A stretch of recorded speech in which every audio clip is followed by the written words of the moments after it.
A finger prick before each meal. It's a routine Pete is now used to. As someone with type 2 diabetes, monitoring his blood sugar can be as serious as life or death. But there is an easier way, if you can afford it. Forced to pay or go without. To have to choose medication or food, it's ridiculous. Living with type 2 diabetes could be a lot easier and safer. So I'd like to see for all diabetes patients or sufferers that we all have access to the same things.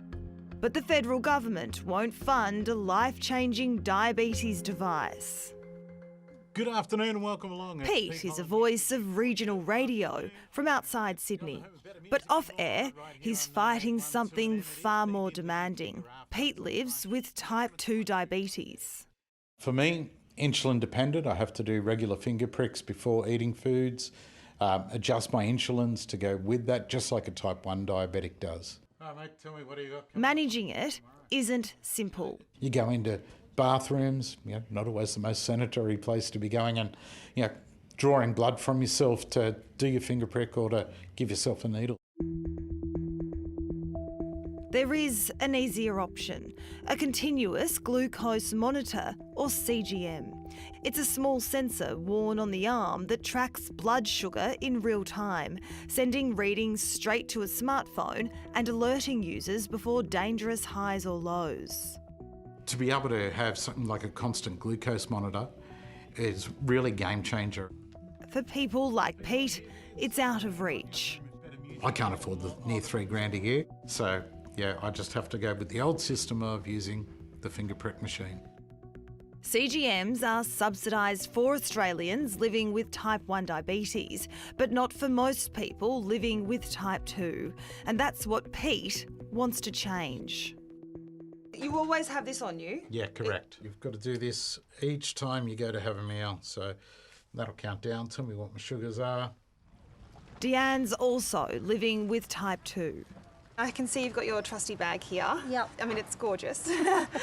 Does it ever get annoying having to always have so much on you? Yeah, it does.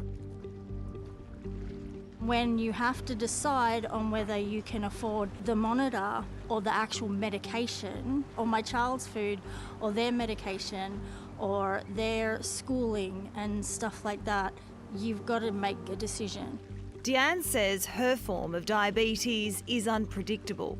It's insulin-resistant diabetes, so I produce enough insulin, but my body doesn't use it properly. The way it represents for me is I don't get the symptoms of a high or a low until it's way too late. Without continuous monitoring, it's guesswork.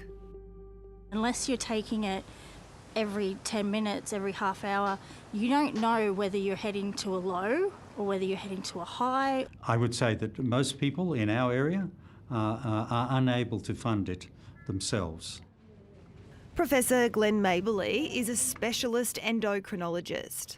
If you're pricking your finger, you often do it once or twice a day. It gives you the range in which you're at, but it doesn't tell you exactly what's happening with diabetes.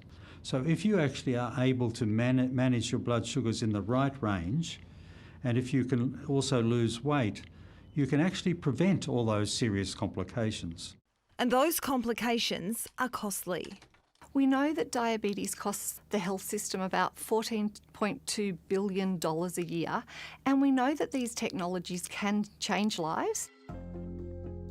Justine Kane is CEO of Diabetes Australia. She says around 1.3 million Aussies live with type 2 diabetes. These diabetes technologies are absolutely necessary. Pete, how important is it for everybody to have access to these monitors? I think anything that can make the fight against diabetes with anybody, the government should be looking more at it and making it more accessible to everybody. To have your life cut short or be blinded or lose mobility or lose kidney function for something that was just something you couldn't afford is terrible.